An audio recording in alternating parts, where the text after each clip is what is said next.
And it's Rider TV with Cheryl Lee. And Vince Contarino. And this week we get to speak to the man. The man.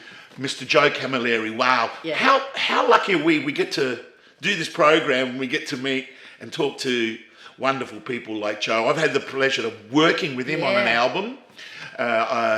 But you got to have a bit of time with him. Isn't he a delight? Yeah, he really is. You know, let's not demean, the guy's a genius. When it comes to music, he's a multi-instrumentalist, writes cracker songs. He's got a great sense of humour. Yeah. He's a good cook too. Is he? Oh, yeah. Anyway. He's Mediterranean, he has to be a good cook. Maltese. Yeah. Yeah, I call him Giuseppe. Yeah. But I don't know if Giuseppe's, it's Joe in Italian. So. Yeah. Anyway, so where did you do the interview? Well, we caught up with Joe as part of our Legend series, for obvious reasons. And we caught up with him at the Hindley Street Music Hall. And you could probably notice the petrified look in my eyes because we were supposed to start the interview at 6:30. There was major dramas at Perth Airport. Is this the day of the gig? Yeah, a fire. Joe arrived. So Perth is where he's coming from, to Adelaide. Flying from Perth to Adelaide.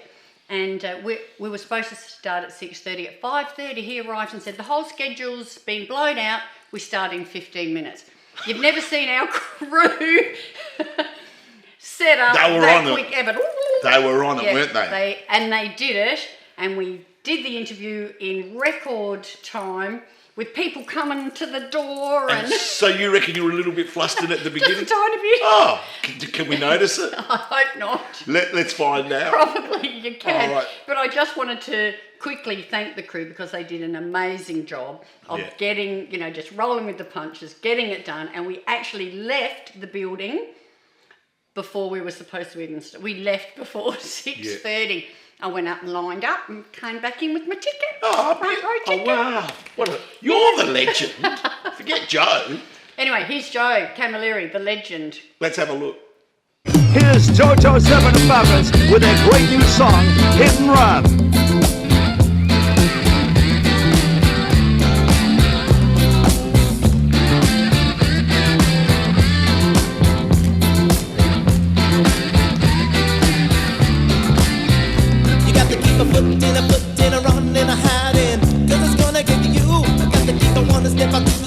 Step a big step, 'cause it's gonna get to you. I must have to make it waterproof. 'Cause it just... You're with Cheryl Lee, That Radio Chic. I'd like to welcome you to Rider TV Legend Series. And we have got an amazing legend joining us today. And he's just got off a plane, he's just done sound check, and we've got to talk really fast because we've got a few minutes with him before he appears at the Hindley Street Music Hall today. Thank you so much. Pleasure. And what a beautiful building it is now. It is, isn't it? Great. They've done a beautiful job with it. Great job. Yeah. Someone sold my mother's chandelier. It's beautiful, isn't it? Isn't it great? Do you reckon I could fit that in my purse? We really appreciate you squeezing us in today. It's a pleasure. It's a pleasure. And it's wonderful to have you here. Joe, last time I spoke to you in 2021 on the Zoom, and we spoke again in 2023, and I asked you then, have you discovered the fountain of youth? Look at you. I don't know, I'm too scared to look at me. I think if you've got something you love doing, it's a joy. And I think it keeps you healthy. I have my fair share of gremlins and all the things that everybody goes through. And if we didn't judge life by time, I think we'd be younger anyway. Better off. I think we would be. And it's a much nicer concept. So it's only when someone sort of says, man, shouldn't you be under the grass? So you clearly have a passion for what you do, and I think it does keep you young. My theory is rock and roll keeps you young. Yeah. And you're living proof of that. Now, you came to Australia aged 2 from Malta, 1 of 10. How was that? I think I know exactly how it happened. My dad, Malta was sort of war-torn, pretty much like any other place when it's been bombed on a daily basis. And so we were British subjects, and you could go to a few different places. You could go to Canada, you know, India, you could have gone to Australia, New Zealand, you could have gone to... And he was on his way to England, and he met his sergeant major, and he said, I've just got back from Australia. It is paradise. So my dad left in 49, late 49, left mum with 4 kids to catch the Floriana, I think it was called. Now mum came on the Floriana probably on the £5 scheme, and it probably took 2 months to get here because it would have stopped everywhere, you know. And I don't know how she did it because she had 4 kids under 5. Right, I was 2. Mary Ann was a baby. So, and Frank was 4. Phyllis was 5. Jeepers, that's hell of a trip. So that was kind of, I don't know how she did it. I don't know how. It was just insane. And my dad set up in Melbourne, and there we were, and we lived in the inner city of Melbourne for all those years. We'd go from Carlton to St Kilda to Port Melbourne. We spent most of our time in Port Melbourne. And then he had, this is what, there was so much work that my dad wanted to get ahead, and he would work as a baker at night and a mechanic during the day. And that was kind of... Wow. So it was kind of, he wasn't the only one. There was just, everybody was working hard to break free from the shackles and try to have a place for their family, you know. The only thing that used to annoy me is when we would go rabbit hunting, you know, and we would catch the little bunnies, you know, and he'd kind of think, they're yours to keep. Then you see them till we eat them, then they're on the plate. You know, you hear that story many, many times from many different people, but it was always, it was a shock to the system. And we originally 13 children, 1 of 10 living. Now the unbreakable chain is now 1 of 8, and you've it's got a loving 5 family. yourself. I've got 5. You know, my dad, you know, keeps rolling over and saying, "You're nothing. You're 0." You got a lot of catching up to do. I did 13. You only got 5. What's wrong with you? I've Get got out 5 there. too. Yeah. Well, isn't it great? Yeah, it is. It's a fantastic. lovely number. And it was a loving family, and it was, you know. Was it a musical family, Joe? Well, is it in your DNA? I think music was in the house. So I think my parents, appreciated the joy that brings. My brother played the piano accordion. My father played the tuba, which was a kind of 2 of the ugliest instruments on the planet. They're not very sexy. And now, you know, 2 of my favourite instruments is the tuba and the piano accordion. But then it was really daggy, and of course there was just TV was just about to hit. You know, we didn't have a TV in '56, but we would go. The whole neighbourhood would go. We were living in Port Melbourne. The whole neighbourhood would go to the store where they had watch it in the window and watch it in the. That's correct. You know, it's kind of. It was, but it gave a sense of that wonderful community that you would have.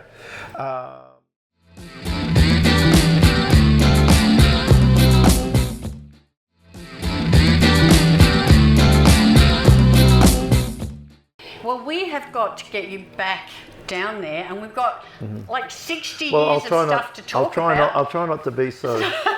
I wanted to Cheryl. ask you, what came first, your love of the sax or your love of the guitar? My first love was really the radio.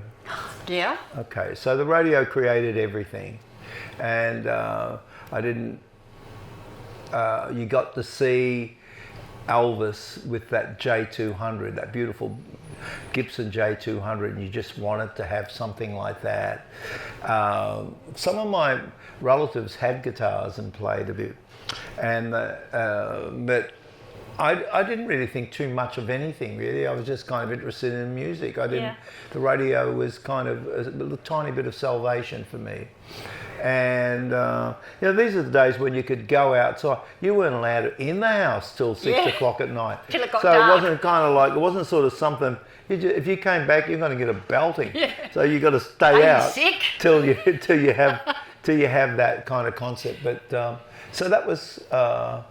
It was just the joy of music, and my sister's, Phyllis was, and so she was kind of totally into a whole bunch of different things that kind of related to many different situations that helped my brother and me, and then there was the TV shows. There was a lot of TV shows in the late 50s. There was not only there was a lot of British shows. Some of them were like Bandstand and that sort of well, thing? that was later. Although there was 6 o'clock rock. Yeah. There was all those sort of shows, but there was. So you got a lot of Americana, a lot of American pop, a lot of English pop, and so I was kind of interested in that. Never thought about anything. Never thought about anything till we started. Till the British beat really hit in 1963 or something, and then me and my friends said, why don't we we can buy the clothes, why don't we buy the instruments too? And how hard is it really? Yeah. We could do that. How hard is it to go boom boom boom? Was that the Drollies? It ended up being the Drollies. The Drollies only played 2 shows. And I've just got to say, we lost Bobby Wright a couple of days ago. God bless him. And he was the first act. Bobby and Laurie were the first act we played with. So, and the Rondells, and they, we got a lesson that night. It was good for us, and you got to kick it over somewhere. There's nothing, your parents would give up their house. Not in my case, but so the drummer can have the house, so we can make rattle and hum over a couple of hours, and that was it. And we'd play one song badly, over and over. Really badly. So that was kind of how, and then it just kicked on from there. I got asked to sing with another band, and I didn't want to go with them because my brother was in the band, and my friends, my school friends were in the band, but they were so good. Is that the King Bees? The King Bees. They were so good compared to us that I was a Judas, and I jumped, and then I started getting my musical education. Yeah. And my street education, because I left very early. I left at 12 when I was at school. I didn't go to school after I was 12 and a half. So my education came from kind of working, getting a job, pretending I was 14. Trying to get all that nonsense that came with it. So and then one thing just led to another, and you get this kind of opportunity, and that's how it was. So was it the Adderley Smith blues band that they kicked you out of because they said you were too good and sounded like Mick Jagger? I was too good looking. That's right. I was just too good looking. I was flamboyant, I'd wear the clothes of the day, and the clothes of the day were very bright. And if you're in a blues band, you had to wear triple denim. Yeah. And triple denim. Triple denim wasn't my idea of fun, really. It was much better in the 70s than in the 60s, I think, triple denim, with a little leather patch on the.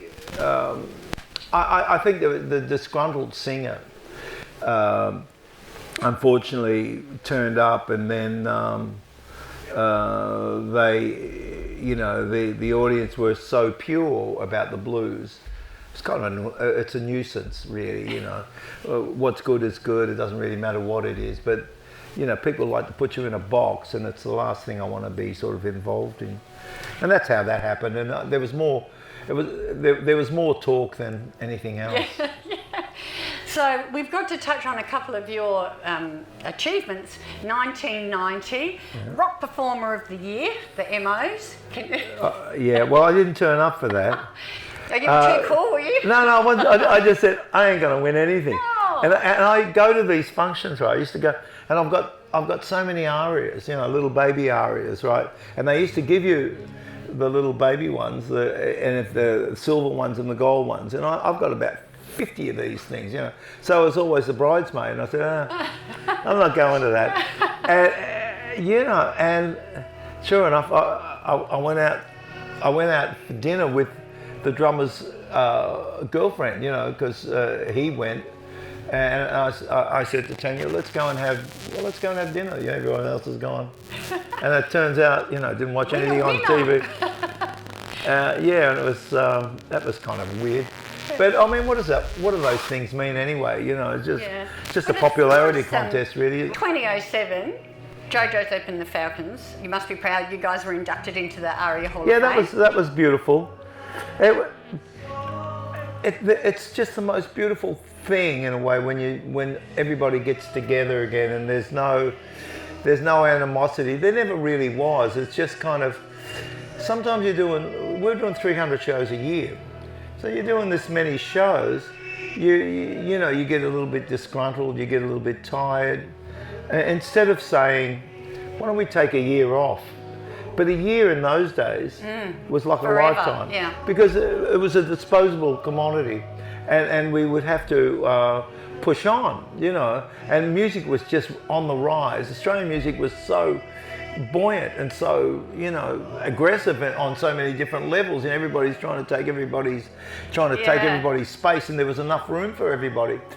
And so I wouldn't do it unless Wayne Burt, who was the original member of the band, I wouldn't do it unless he was going to be inducted as well. So he was the extra member, and he couldn't cope. He couldn't cope with there was a lot of disco music going on at the time and a lot of rock and roll, and he couldn't cope the difference between the two, so he bowed out. To my good fortune, really, because I ended up using Wilbur Wilde joined the band. Tony Fazy joined the band, and it became a different outfit to the one that we started. Yeah. And they were beautiful times, and we got to go. I think, not that my bar was low, but I got to do all the things that I thought I'd be able to do with the talent that I had, which was almost zero. And I said, you know, so I get to talk to Ray Charles, I get to talk to Van Morrison, I get to play at Montreux Jazz Festival, I get to play, you know, with Elvis, I get to play with Costello, I get to play with all these different people that were my heroes around that time. They were giving me the inspiration to go forward. And I thought, you know, okay, I've done that now. I can just get a job. Do 40 hours a week, you know. I've got now 2 kids, you know, and so, which is, we had one more hurrah. I kind of had a hit with a song called Taxi Mary. Yes. That was a big hit, and so I was able to sort of rekindle. It was just called JoJo Zepp then, and I was able to do all another side of what I like to do, and that lasted for a little while. And then I got back together with Wayne Burt, and we, you know, around '83, and we started what is now the Black Sorrows.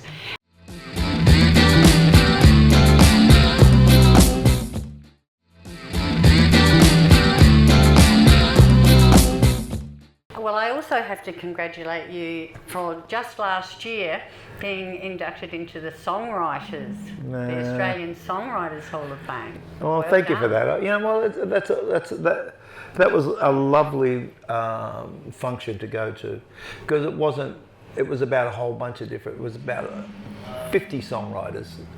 And different awards for different things, different achievements, because you've got to pass it on.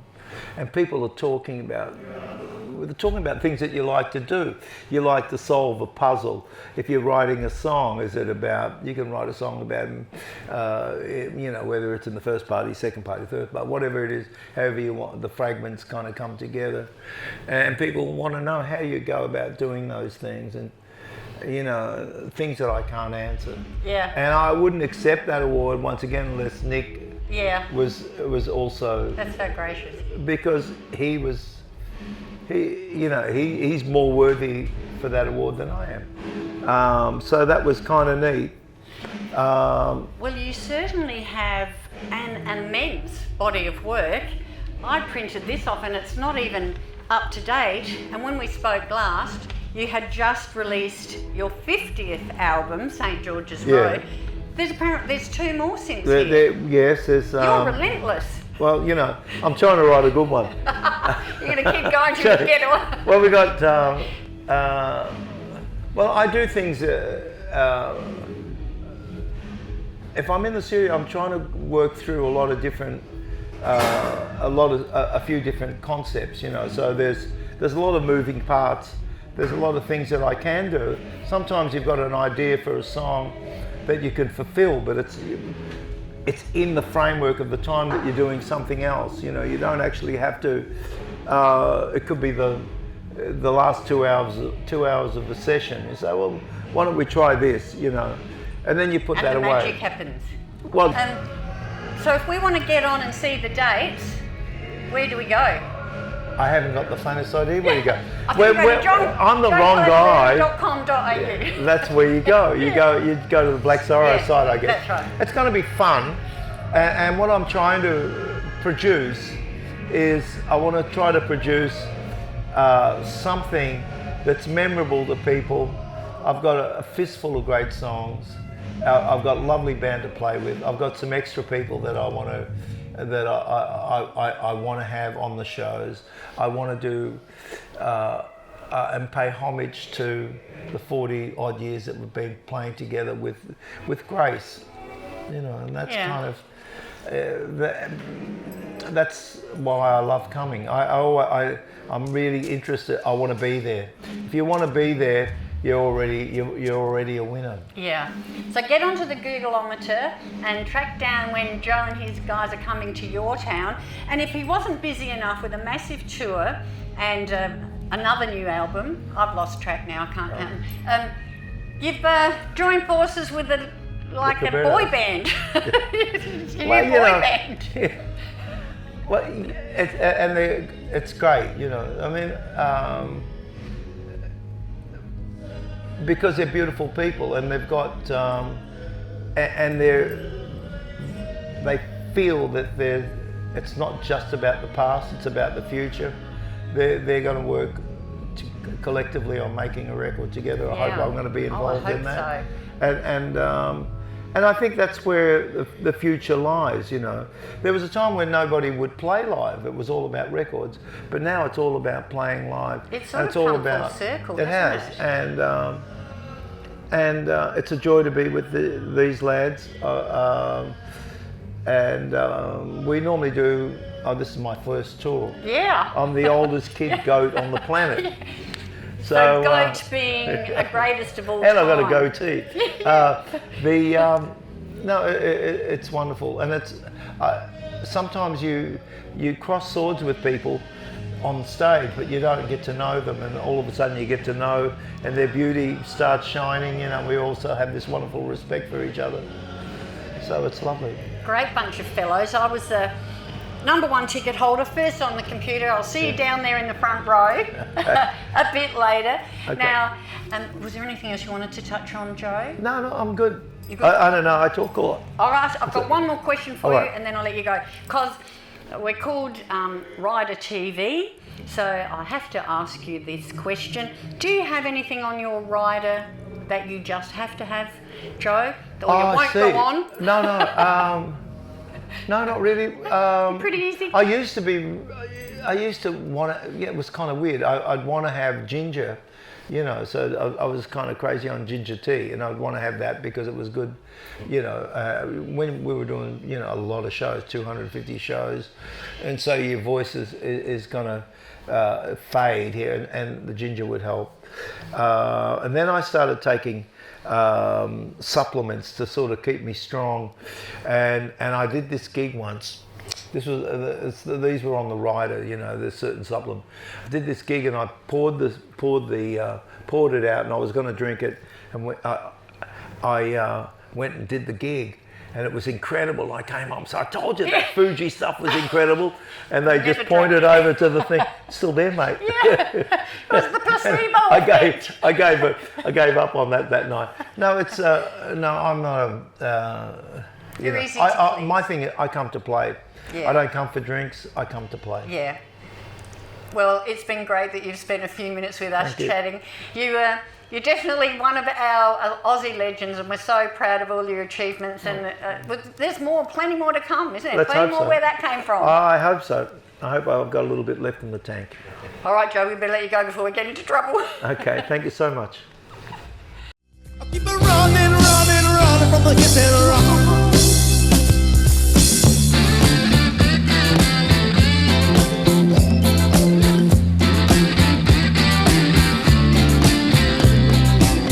Break down the ties that bring us down,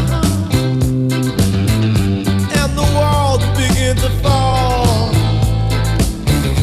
There's no doubt, no, there's confusion for hit and run.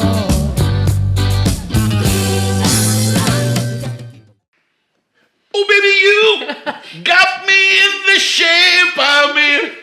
That's Wow, that was a big hit, wasn't it? Yeah. It was on Countdown every second day. Had a great time dancing to it. Up What the a front great there. interview. Thank you. Well, we hope you enjoyed this week's version of Rider TV, and we'll see you same bat time. Same bat channel next week. Bye. Ciao for now.